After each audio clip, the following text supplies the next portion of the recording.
You're stuck in a doom scroll. You don't know how you got in here, and you don't know how you're gonna get out. No worries, friend. I got you. But first, let me tell you how I literally stumbled on the benefits of not being constrained by social media. I dropped my phone. The screen was demolished, but it was still working, so I figured I'd get the screen fixed and bada boom, bada bang. Well, it wasn't until the next day that it did this. So I went and got a new phone, but there was a problem. I couldn't remember my Apple ID and I couldn't get into my old phone to set up a transfer. So the sales guy told me to try and reset the password from my watch. But if I couldn't reset the password, I was gonna have to go to Apple and have them do a password reset, which was gonna take like 2 weeks. So after what felt like the 100th time of me trying to reset the password on my watch, I finally accepted the fact that I was gonna have to wait. But in the heat of the moment, I declared that I was not going to go through the hassle of setting up everything just to have to set it all up again when I got back on my original Apple ID. Although decisions made in haste usually don't have great results, this one turned out to be extremely beneficial to me. After a few days of reaching for my phone to check Facebook and Instagram, something magical started to happen. Around day 4, I no longer felt that knee-jerk reaction to pick up my phone every time a moment of stillness presented itself. And my notifications weren't constantly calling my attention away from whatever it was that I was working on. Around day 7 or 8, I noticed that I would be in the kitchen cooking or in the office working, and I'd reach for my phone to make a phone call and realized that I had left it in my room over an hour ago. Whereas just a week earlier, it was like another appendage. I was never without it. And now it was as if the constant pressure to always keep current and always be accessible was just lifted. I was way less stressed. I felt so much lighter, so much freer. Another added benefit, my focus and productivity was through the roof. For example, I have a home-based customer service business, and one of the clients that I service ranks you by score. For weeks, I was constantly scoring in the mid-60s to low 70s and ranking about a 600. Well, the second week after PhoneGate, I scored a 100 and received a number 1 ranking. Now, everybody that scores 100 gets a number 1 ranking, but I was the 4th number 1 on a list that had well over 1,000 people on it. All of my other endeavors were flourishing too, like this YouTube channel. I've been talking about starting a YouTube channel for years. It took for me to stop constantly consuming content so that I could finally start creating it in a way that adds value.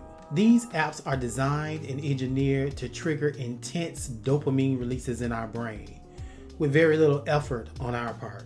Dopamine is a neurotransmitter or a chemical messenger between the neurons in our noggin. Dopamine, or Dr. Feelgood, is released when our brain is expecting a reward. From past experiences, your brain associates certain activities with pleasure, like eating your favorite food, watching your favorite show, shopping, sex, and the list goes on. According to Healthline.com, our dopamine levels increase when we anticipate these activities. Then when we actually engage in them, a flood of dopamine is released to reinforce these cravings, causing us to focus on satisfying them in the future. It's a cycle of motivation, reward, and reinforcement. No wonder we find it hard to concentrate on everyday tasks when we could just pick up our phone at any given moment and give ourselves a big old hit of dopamine.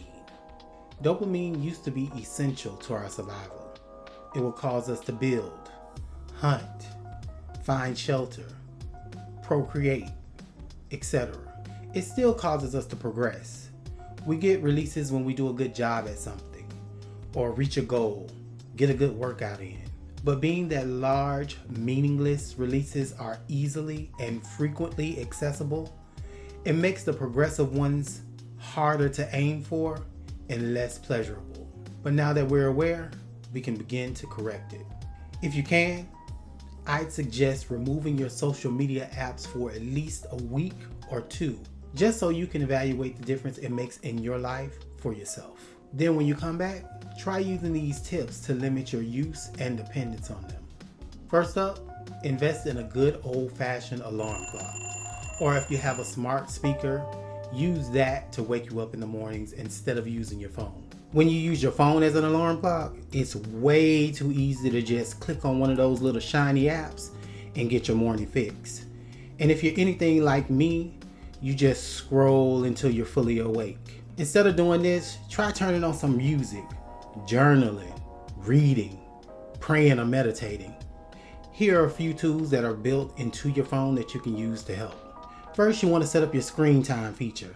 This will let you know exactly how much time you're spending on these apps daily. Side note, I'm using an iPhone, but if you have an Android, you can follow along. I'm sure their setup is pretty similar. To set up screen time, you're going to go into your phone settings. From there, you're going to select screen time. Then turn on screen time. Then select turn on screen time again. Select this is my phone. Then select turn on screen time one last time.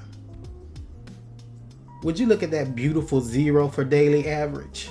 Now I'm going to show you what the daily average looks like after you've accumulated some data for it to measure. To see the breakdown, you would click the See All Activity bar underneath the display. It tells you how many minutes of screen time was used for entertainment, creativity, productivity, and finance. If you scroll down, you'll get to the most used section. If you click Show Categories, you can see what categories your iPhone puts the apps that you use into. If you scroll down a little further, you can see how many times you pick up your phone in a day. You can also see the breakdown of the apps that you first use each time you pick up your phone. Scroll a little further and you have the breakdown of notifications. Now let's talk app limits. You can actually set up limits for the amount of time you allot yourself each day to spend on your apps. To do this, again, you start in settings. Select screen time, then select app limits, then add limit. From here, you can select an entire category or choose your apps individually. Social media apps are usually found in the entertainment and social categories. If you click on the category, you can select apps separately. Once you've made your selection, click next. Then you can add your time limit. Then click add. As you can see, you've now added a daily time limit to your chosen apps. Next up, downtime. This feature will shut down your entire phone from usage. Most people turn this on when they're winding down for the evening. Of course, you can override it if you need to. From the screen time section, you'll select downtime. If you want to do this on a daily basis when you're getting ready to shut it down for the evening and prepare for bed, you can just select turn on downtime until tomorrow. If you hit the back arrow, you'll see that downtime has been enabled until tomorrow. If you want to select the schedule, you'll just toggle the schedule button on. You can simply select every day from 10 to 7, or you can completely customize the days and times. If you hit the back arrow, you'll see that downtime is off until schedule. When the schedule starts, it'll let you know that the schedule is on until the time you selected for it to end. There's also the tried and true Do Not Disturb feature. I won't demo this since it's been around since nearly the invention of cell phones, and I'm sure you've used it once or twice. However, I will mention that now you can permit phone calls and notifications from certain people and apps while the feature is on. Last but not least, your phone's lock screen. Make it a picture of something you're working on or your to-do list. That way, every time you pick up your phone, you'll be reminded of what you need to be doing. Whenever you do take a break from whatever it is that you're working on, try doing something like taking a walk, listening to music, or making and eating a healthy snack. This will improve your focus instead of distracting you. Set aside times for you to go onto your social media. This way you get your fix, but in a structured way that you have control over instead of the other way around. If you're a content creator or someone that uses social media to promote your business, I suggest creating a separate Facebook and Instagram to kick it with your family and friends. When you're on social media handling business, you're handling business. No scrolling, no liking, no commenting on random posts, no rabbit holing.